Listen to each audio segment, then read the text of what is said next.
Hi పిల్లలు, నేను మీ కథలు చదివే బామ్మనొచ్చాను. ఇప్పుడు మనము భేతాళ కథలు చంద్రరేఖ స్వయంవరం అనే కథని విందాం. పట్టువదలని విక్రమార్కుడు చెట్టు వద్దకు తిరిగి వెళ్ళి చెట్టుపై నుంచి శవాన్ని దించి భుజాన వేసుకుని ఎప్పటిలాగే మౌనంగా శ్మశానం కేసి నడవసాగాడు. అప్పుడు శవంలోని భేతాళుడు, రాజా, ఇంత అర్ధరాత్రి వేళ భయం కొలిపే ఈ శ్మశానంలో మొక్కవోని నీ పట్టుదల, కఠోర దీక్ష చూస్తుంటే నువ్వెంత సాహసవంతుడివో తెలుస్తోంది. అయితే ఒక్కొక్కసారి మితిమించిన పట్టుదల, సాహసాల వల్ల చివరకు సాధించినది ఏదీ లేకపోవచ్చు. అయోగ్యుడు, అసమర్థుడు కూడా కొన్ని సందర్భాలలో అదృష్టదేవత కరుణిస్తే అందలమెక్కిన సంఘటనలు కోకొల్లలు. ఇందుకు నిదర్శనంగా స్త్రీ సహజమైన జాలితో ఒక అయోగ్యుడిని వివాహమాడిన అపూర్వ సౌందర్యవతి అయిన ఒకనొక యువరాణి కథ చెప్తాను, శ్రమ తెలియకుండా విను అంటూ ఇలా చెప్పసాగాడు. పూర్వం కనకపురి రాజ్యాన్ని జయకేతనుడు అనే రాజు పాలించేవాడు. ఆయన కుమార్తె చంద్రరేఖ అద్భుత సౌందర్యవతి. ఆమెకు చదరంగంలో మంచి ప్రావీణ్యం ఉండేది. రాజు జయకేతనుడు చదరంగంలో అత్యంత ప్రతిభావంతుడు కావడంతో ఆమెకు బాల్యం నుంచే మంచి శిక్షణ ఇవ్వడం వలన చంద్రరేఖ చదరంగంలో రాటుదేలింది. ఇలా ఉండగా ఒకనాడు చంద్రరేఖ వివాహ ప్రసక్తి వచ్చింది. ఆమె తండ్రితో, నాన్నగారు, నన్ను చదరంగంలో ఓడించిన రాకుమారుణ్ణే నేను వివాహమాడతాను. నాతో మొదటిసారి ఆడి ఓడిపోయిన రాజకుమారుడికి 100 కొరడా దెబ్బలు శిక్ష. రెండోసారి ఓడిపోతే తిరిగి జీవితంలో వివాహం మాట తలపెట్టనని కులదైవం మీద ప్రమాణం చెయ్యాలి. ఇక మూడవసారి కూడా ఓడిపోతే ఉరి శిక్షకు గురి కావలసి ఉంటుంది. ఈ విధంగా చాటింపు వేయించండి అన్నది. ఆమె వింత కోరికకు జయకేతనుడు ఆశ్చర్యపోయాడు. అయినా కుమార్తె మొండి పట్టుదల తెలిసిన వాడవడం చేత ఆమె కోరిన విధంగా చాటింపు వేయించాడు. కొంతమంది రాజకుమారులు జగదేక సుందరి అయిన చంద్రరేఖను వివాహమాడాలని చదరంగం పోటీల్లో పాల్గొన్నారు. వాళ్ళందరూ చదరంగంలో అంతో ఇంతో ప్రావీణ్యం కలవాళ్లే, కానీ అద్భుత నైపుణ్యం కలిగిన యువరానికి సమఉజ్జీలు కాలేకపోయారు. పోటీలో పాల్గొనడం, గడియ కాలం ముగియకముందే పరాజితులు కావడం పరిపాటైపోయింది.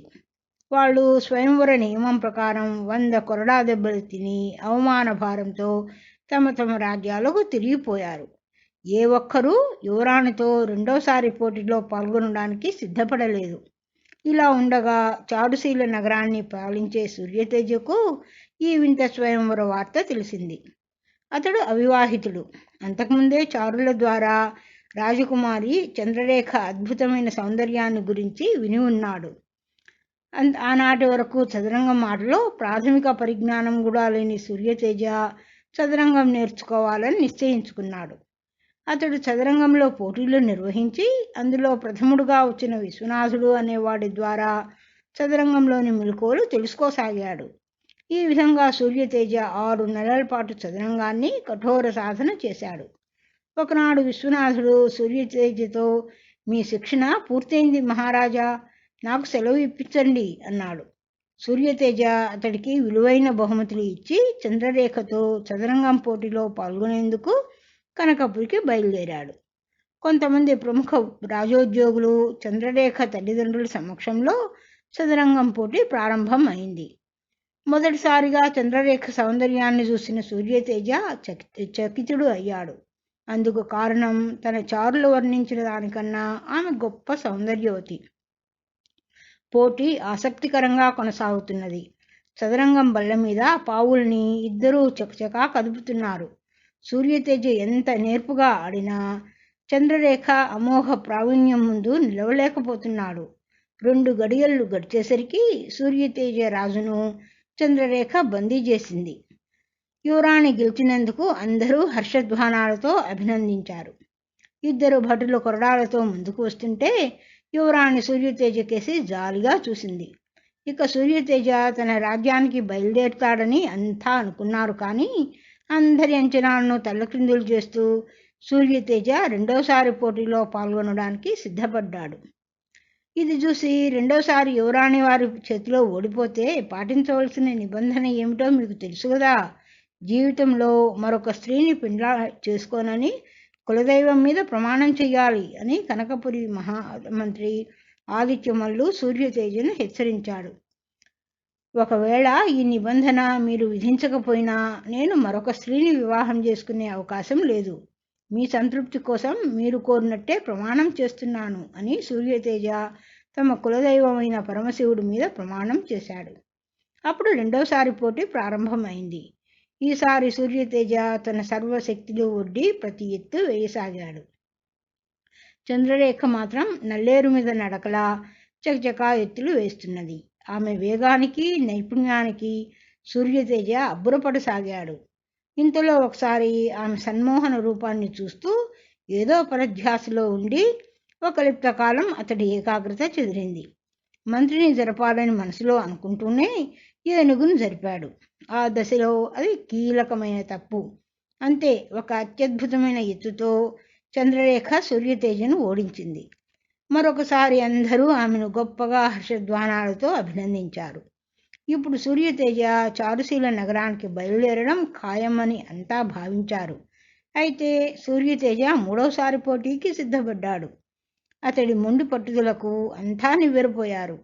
రాజు జయకేతనుడు ముందుకు వచ్చి సూర్యతేజ భుజం మీద చెయ్యి వేసి, రాకుమారా, నువ్వు యువకుడివి, క్షాత్ర విద్యలలో ఆరుతేరినవాడివి, ఎంతో భవిష్యత్తు ఉన్నవాడివి.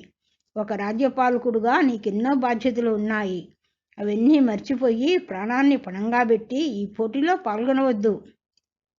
నా మాట విని మీ రాజ్యానికి తిరిగి వెళ్ళు అని హితవు చెప్పాడు. దానికి సూర్యతేజ మందహాసం చేసి, నా క్షేమం కోరి మీరిచ్చిన సలహాకు కృతజ్ఞుణ్ణి. పెద్దలు జయాపజయాలు దైవాధీనాలంటారు కదా, ఈసారి నేను గెలవచ్చు అన్నాడు. ఈ సంభాషణ వింటున్న రాజకుమారి సూర్యతేజ పట్టుదలకు ఆశ్చర్యపోయింది. తన ప్రాణాన్ని పణంగా పెట్టి అతడు తనతో మరొకసారి పోటీకి సిద్ధపడ్డం అపూర్వం అనిపించింది. ఆమె సూర్యతేజకేసి 1-2 క్షణాలు కళ్ళార్పకుండా చూసి రాజు జయకేతనుడితో, నాన్నగారు, నేను ఈ పోటీలో ఓడినట్టు అంగీకరిస్తున్నాను అన్నది సిగ్గుతో తల వంచుకుంటూ. పోటీని చూస్తున్న వారందరికీ ఎక్కడ లేని ఆశ్చర్యం కలిగింది. 2 సార్లు సూర్యతేజపై సులభంగా నెగ్గిన యువరాణి ఇప్పుడు పోటీలో పాల్గొనకుండానే ఓటమిని అంగీకరించడం వాళ్ళను అయోమయ స్థితిలో పడవేసింది. రాజు జయకేతనుడు మాత్రం ఏదో అర్థమైన వాడిలా తల పంకించి, సరి అయిన సమయంలో సరి అయిన నిర్ణయం తీసుకున్నావమ్మా అంటూ కుమార్తెను అభినందించాడు.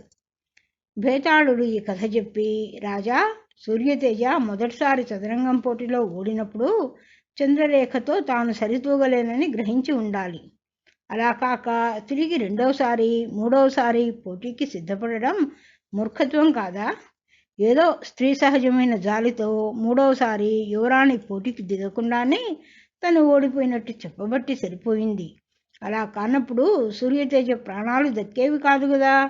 ఇక సరి అయిన సమయంలో సరి అయిన నిర్ణయం తీసుకున్నామని రాజు జయకేతనుడు కుమార్తెను అభినందించడంలో సందర్భశుద్ధి ఉన్నట్టు కనిపించడం లేదు. ఈ సందేహాలకు సమాధానం తెలిసి కూడా చెప్పకపోయావో నీ తల పగిలిపోతుంది అన్నాడు. దానికి విక్రమార్కుడు, చదరంగంలో తన చంద్రరేఖకు సరిజోడు కాడని సూర్యతేజ మొదటి ఆటలో ఓడినప్పుడే గ్రహించలేనంత మూర్ఖుడు కాడు. అయినా రెండవసారి మూడవసారి కూడా ఆమెతో పోటీకి సిద్ధపడ్డాడంటే అతడికి ఆమెపై గల గాఢమైన అనురాగాన్ని తెలియజేస్తుంది. ఈ సంగతి కుశాగ్ర బుద్ధి గల చంద్రరేఖ గుర్తించడం ఏమీ కష్టం కాదు. నిజానికి చంద్రరేఖ తన స్వయంవరానికి అంటూ నిర్వహించిన చదరంగం పోటీ ఒక సాకు మాత్రమే. 3 అంచెలుగా నిర్ణయించబడిన ఈ పోటీలో సూర్యతేజ ఒక్కడే మొదటి 2 అంచెలు దాటి 3వ అంచె పోటీకి తన ప్రాణాన్ని ఫణంగా పెట్టి సిద్ధపడ్డాడు.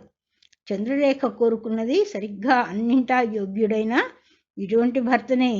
తన ఆశ ఫలించింది అని గ్రహించగానే ఆమె తెలివితేటలతో వ్యవహరించి తను ఓడినట్టుగా ప్రకటించింది. ఇందులో జాలి అంటూ ఏమీ లేదు. అది గ్రహించిన జయకేతనుడు కుమార్తె నిర్ణయాన్ని అభినందించాడు అని అన్నాడు.